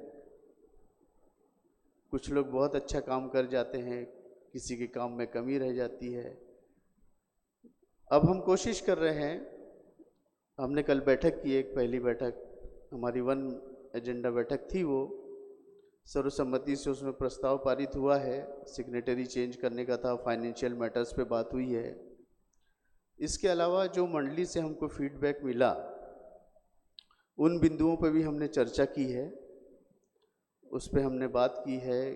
कुछ नया सिस्टम जो पहले से बना हुआ है उसको और अच्छी तरीके से अमल पे करने की कोशिश हम करेंगे, ताकि जो फीडबैक आपसे मिला है, जो परेशानी आपको होती है, जो कमियां रह गई हैं, उसे दूर किया जा सके। लेकिन अगर हम सिस्टम बना लेंगे और उस पर अमल करना तो हम सब का काम है, और जब हम उस पर अमल नहीं कर पाएंगे तो पास्टरेट कमेटी के द्वारा सिस्टम बनाने और योजनाएं बनाने का कोई अर्थ नहीं होगा। हमको जो फीडबैक मिले कब्रिस्तान और चर्च ऑफिस और बहुत सी बातों को लेके, कल हमने स्टाफ के साथ भी चर्चा की है। आप सभी के साथ बहुत ही आदरपूर्वक व्यवहार किया जाएगा और आपकी बात सुनी जाएगी। सभी लोग आपके साथ वैसा ही व्यवहार करेंगे जैसा हमारे साथ करते हैं। एक दायित्व होता है, हमारी एक प्रणाली बनी हुई है कि सचिव होगा, कोषाध्यक्ष होगा, पास्टरेट कमेटी होगी। पर जब भी कोई दायित्व मिलता है, मैं हमेशा आपसे कहता हूँ कि आप सब सेक्रेटरी हैं, आप सब कोषाध्यक्ष हैं, आप हैं तो हम हैं। हमको जो दायित्व मिलता है वो आपके लिए मिलता है, और जब हम काम करते हैं तो वो हमारा कर्तव्य है, क्योंकि वो जिम्मेदारी हमको सौंपी गई है। हम नहीं चाहते कि आप हमारी सराहना करें, लेकिन हम इतना ज़रूर चाहते हैं कि आप हमें सुझाव दें, हमें सहयोग करें, और कहीं गलत हो रहा है तो उसकी आलोचना भी करें। हम एक फॉर्मेट तैयार कर रहे हैं आदरणीय पास्टर साहब की सहायता से, और हम डायसिस को धन्यवाद देते हैं कि हमको इतने एनर्जेटिक युवा पासवान दिया है, उनका परिवार दिया है जो आत्मा से परिपूर्ण हैं, और उनकी छवि बहुत अच्छी है। और हम सब मिलकर प्रभु की इस कलीसिया को आगे ले जाएंगे।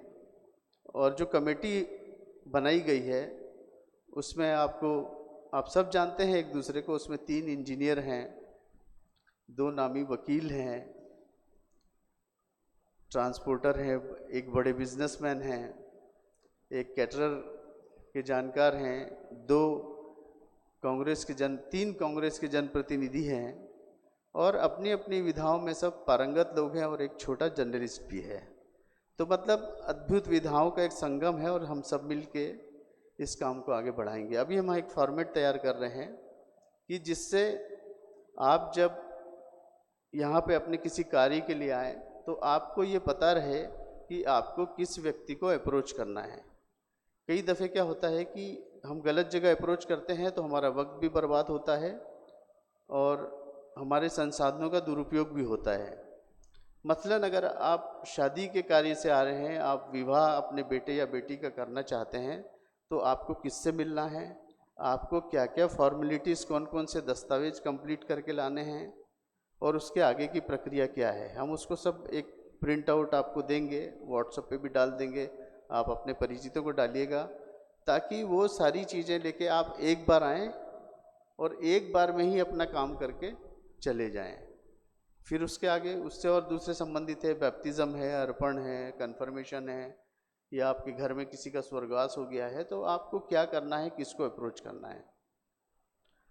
मैं आपको से इमोशनल बातें करके आपको ब्लैकमेल करने की कोशिश नहीं करूँगा, लेकिन इतना ज़रूर करूँगा कि अभी हम व्यवस्था को सुधारने की कोशिश कर रहे हैं। हमको जो काम मिला है वो बहुत बिखरा हुआ है, डायसिस की तरफ से जांच भी चल रही है, तो वो संवैधानिक प्रक्रिया है, कानून अपना काम करेगा, लेकिन आप सब हमको सहयोग करिए और जो चीज़ें अधूरी छूट गई है उसे पूरा करने में हमारी सहायता करें, ताकि मंडली का काम सुचारू रूप से चल जाए। हमारी कमेटी जो रहेगी, मैं आपको भरोसा दिलाता हूँ, वो पास्टर कमेटी नहीं रहेगी, वो पास्टरेट कमेटी रहेगी, कलीसिया की कमेटी रहेगी। जो 20-21 लोग हैं वो पूरे समान अधिकार से अपना काम करेंगे। सबको अभी 1 हफ्ते के अंदर अलग अलग दायित्व सौंप दिया जाएगा। वो पास्टर साहब उसकी मॉनिटरिंग करेंगे। हम फिर से डायसिस को धन्यवाद देते हैं। और जैसे अभी पादरी साहब ने आपको सूचना दी है, स्टुअर्डशिप संडे है 7 मई को। डायसिस की तरफ से मुझे और रेवरेंड स्टैनली को ये जिम्मेदारी मिली है कि हम सारे चर्चेस को कोऑर्डिनेट करें। तो मैं भी आपसे आग्रह कर रहा हूँ कि पिछले बार हमारी कलीसिया, जो डायसिस की सबसे बड़ी कलीसिया है, कैथेड्रल है, हम लोगों ने 2 स्टुअर्डशिप संडे बहुत अच्छी तरीके से मनाए हैं। हमें इसे त्यौहार की तरह मनाना है। और आने वाले दिनों में आदरणीय बिशप साहब और हमारे जो बड़े पदाधिकारी हैं, उनके संदेश भी आप तक पहुंचेंगे। तो आप लोग सब, हम सब मिल के करेंगे। पास्टर साहब, पास्टेट कमेटी, संडे स्कूल, महिला सभा, युवा सभा, क्वायर, चर्च के जितने विंग हैं, हम लोग सब मिल के इस काम को पूरा करेंगे। और आप लोगों से ये मेरा आग्रह है कि स्टुअर्डशिप का मतलब, मैं हो सकता है अगले संडे या उसके और संडे मौका मिलेगा तो स्टुअर्डशिप की पूरी व्याख्या आपके सामने करूंगा। लेकिन आप, चूंकि मैं कलीसियाई सहयोग के लिए, आग्रह के लिए आपसे खड़ा हुआ हूँ, इसलिए ये कहना चाहता हूँ कि न सिर्फ दान से, बल्कि आप अपने समय से और आपके टैलेंट से इस कलीसिया की सेवकाई के लिए आगे आएँ। आपके सहयोग की हमको बहुत ज़रूरत है, आवश्यकता है। और जब आप आर्थिक सहयोग करते हैं, चाहे आप 1 रुपये का भी सहयोग करें, आप उसकी रसीद ज़रूर लीजिए। सामान्यतः आप लोगों से सुनने में आता है कि हमने 10,000 दे दिया, 20,000 दे दिया, 50,000 दे दिया, हमने तो प्रभु को दे दिया, हमने अपना काम कर दिया। नहीं, हमारी जो व्यवस्था बिगड़ती है वो इसी से बिगड़ती है। दान जमा करने का, उसे फिर बैंक भेजने का, फिर उसे खर्च करने का। माफ़ करिएगा मिस्टर प्रमोद मसीह, मैं आपके हिस्से की बात कह रहा हूँ। उसका एक सिस्टम है और उस सिस्टम का हमको पालन करना पड़ता है, तभी हमारा जो सारा रिकॉर्ड है वो निष्पक्ष रहता है। तो आपसे मेरा आग्रह है कि अगर आप 1 रुपये भी दान करते हैं तो उसकी रसीद ज़रूर लेके जाएं।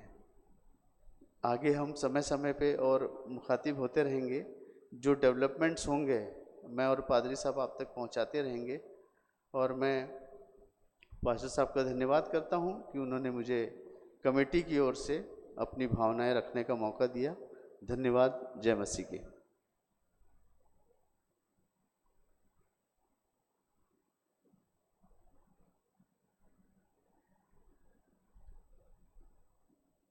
हम गीत नंबर 597 गाएंगे और उसी समय अपने धन्यवादी हृदय को लेकर परमेश्वर के सामने आएंगे और अपनी भेंटों को परमेश्वर को अर्पित करेंगे।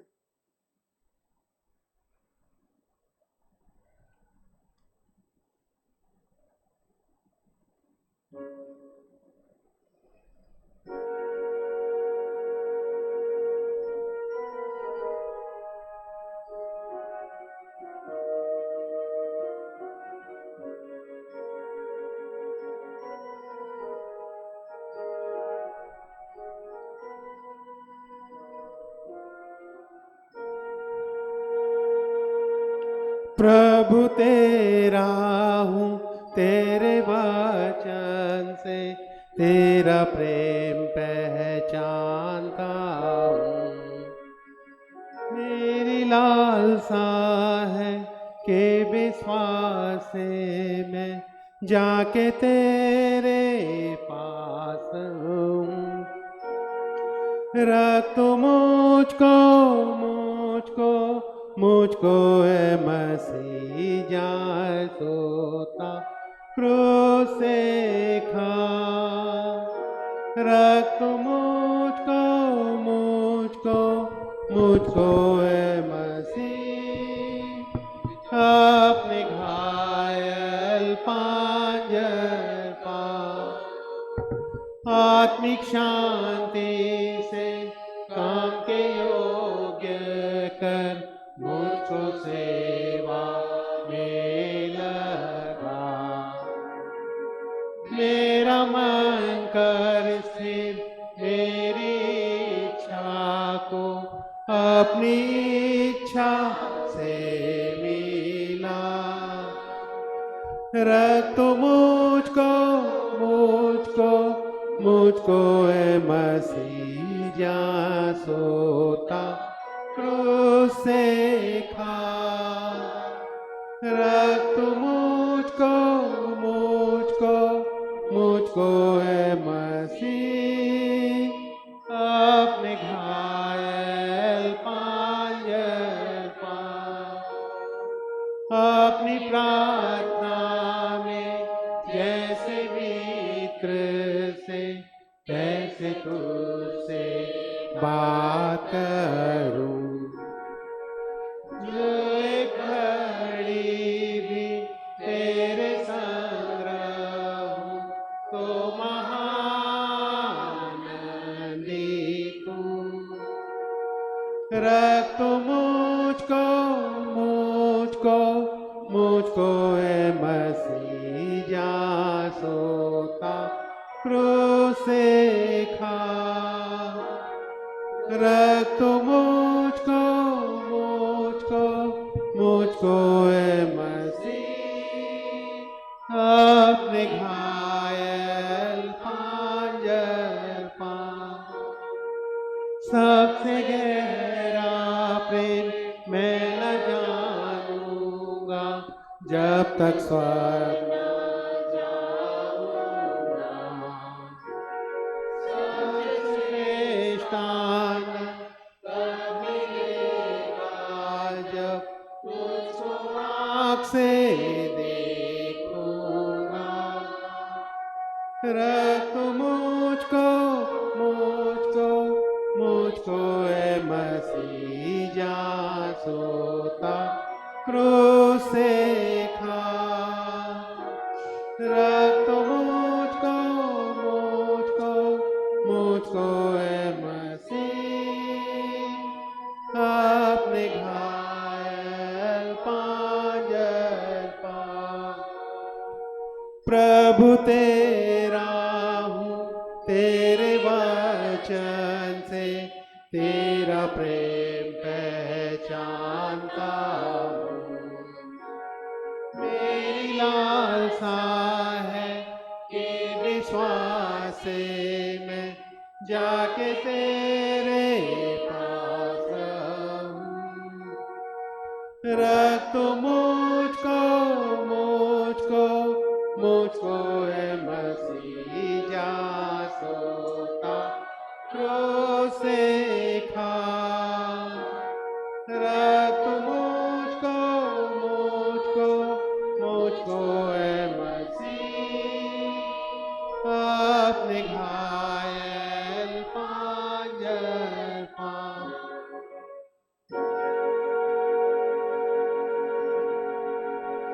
धन्यवाद धन्यवाद धन्यवाद, सारी आशीषों के सोते धन्यवाद। धन्यवाद धन्यवाद धन्यवाद, सारी आशीषों के सोते धन्यवाद। सारी आते ऊपर से हालेलुया। धन्यवाद धन्यवाद धन्यवाद, सारी आशीषों के सोते धन्यवाद। सर्वशक्तिमान परमेश्वर, संसार की सृष्टिकर्ता, सब वस्तुएं आप ही से प्राप्त होती हैं और आपकी ही संपत्ति में से हम आपको भेंट चढ़ाते हैं। हम आपसे विनती करते हैं कि आप इस दान को अपने नाम की महिमा और अपने लोगों की भलाई के लिए स्वीकार कीजिए, हमारे प्रभु यीशु मसीह के द्वारा। आमीन। आइए हम लोग प्रभु की प्रार्थना एक साथ बोलें। हे हमारे पिता, आप जो स्वर्ग में हैं, आपका नाम पवित्र माना जाए, आपका राज्य आए, आपकी इच्छा जैसे स्वर्ग में पूरी होती है वैसे पृथ्वी पर भी पूरी हो। हमारे दिन भर की रोटी आज हमें दीजिए, जैसे हमने अपराधियों को क्षमा किया है वैसे ही हमारे अपराधियों को क्षमा कीजिए। हमें परीक्षा में न डालिए परंतु बुराई से बचाइए, क्योंकि राज, पराक्रम और महिमा सदा आपका है। आमीन। आज इस वचन के लिए हम स्थान पर खड़े रहें। अब हमारे खुदावन यीशु मसीह का फजल, खुदा बाप की मोहब्बत, पाक रूह की शराकत हिफाजत कलीसिया के साथ और तमाम विश्वासियों के साथ प्रभु यीशु मसीह के दूसरे आगमन तक अब सर्वदा होती रहे। आमीन।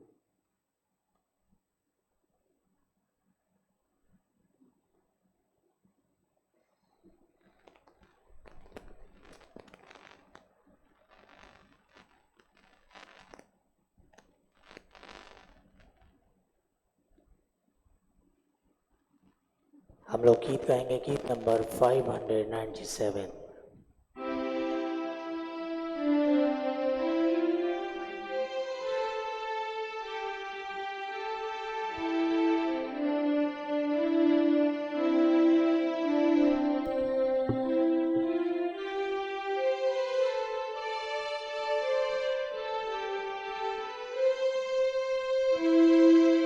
महिमा से तू जो भरा हुआ, ज्योति में सदा रहने वाला, मनुष्यों में तूने जन्म लिया, फिर से इस जग में तू आएगा, आएगा यीशु आएगा, फिर से इस जग में तू आएगा, मनुष्यों में तूने जन्म लिया, फिर से इस जग में तू आएगा, भूमि आकाश में समा ना सका, अंधेरों में तू रह ना सका, नम्र होकर चरणी में पैदा हुआ, मनों में हमारे घर तू बना, घर तू बना यीशु, घर तू बना, मनों में हमारे घर तू बना, नम्र होकर चरणी में पैदा हुआ, मनों में हमारे घर तू बना, खेमे में आकर तू ही बसा, लोगों को अपने लिए फिरा, अग्नि और बादल में तू ही दिखा, अपना जलवा दिखा, जलवा दिखा यीशु, जलवा दिखा, फिर से यीशु अपना जलवा दिखा, तू ही दिखा, फिर से यीशु अपना जलवा दिखा, दानियल की तूने प्रार्थना सुनी, एज्रा की तूने सहायता की, बाबुल में तूने बेदारी भेजी, अपने लोगों को फिर से दे रिहाई, दे रिहाई यीशु, दे रिहाई, अपने लोगों को फिर से दे रिहाई, में तूने बेदारी भेजी, अपने लोगों को फिर से दे रिहाई, तू ही हमारा राजा है, तू ही मुक्ति दाता है, फिर से आने वाला है, प्यारे प्रभु यीशु तू जल्दी आ, जल्दी आ यीशु, जल्दी आ, प्यारे प्रभु यीशु तू जल्दी आ,